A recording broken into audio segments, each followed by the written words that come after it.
WENY Political Analyst Dr. Jim Twombly here today to talk about President Joe Biden's re-election announcement. Jim, the 2024 presidential race is heating up. It is only April 2023. We got a year and a half to go still. But earlier today, Joe Biden making it official that he is seeking another term as president. And today also marks the 4th anniversary of his announcement for the 2020 cycle.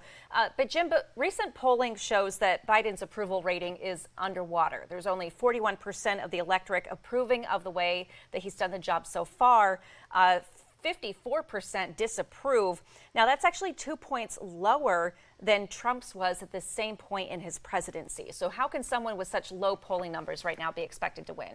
Well, a further look at the numbers makes things seem even more bleak for Biden. 70% of the electorate doesn't want him to run. On the other hand, 60% don't want Trump to run either.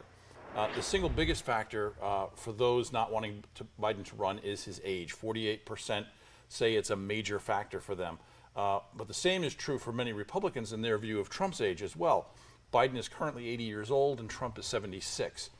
While Biden loses 47 to 41 against a hypothetical or generic Republican, he is still beating Trump in the head-to-head polling. According to 538.com, Biden beats both Trump and DeSantis. But it is still way too early to use any of these numbers to make any kind of predictions as to what might happen in November of 2024. Okay, but is there anything positive in the current polling of Biden? Yes, 58% of Americans support some form of legalized abortion, which should rally the troops a bit come next November. About 2/3 of the public support some form of stricter gun laws. Generally, the public supports the administration's positions on a variety of issues.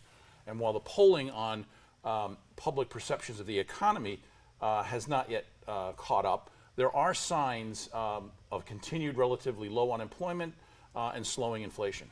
Okay. Now, is there anything in the announcement video that can cut through some of these poor poll numbers? Well, in the 2022 midterms, Biden emphasized that the election was about a choice between democracy and creeping authoritarianism. He was criticized for it at the time, but it appeared to work in the waning days of the election.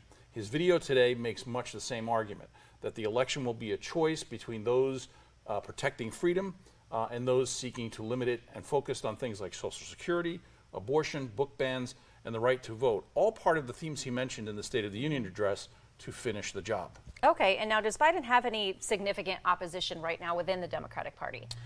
His two announced challengers are Marianne Williamson, best known for her self-help books, and Robert Kennedy Jr., with high name recognition, obviously. He's known for his environmental activism and his embrace of some wild conspiracy theories. Okay. Well, Jim, thank you so much for joining us today to break it down. My pleasure.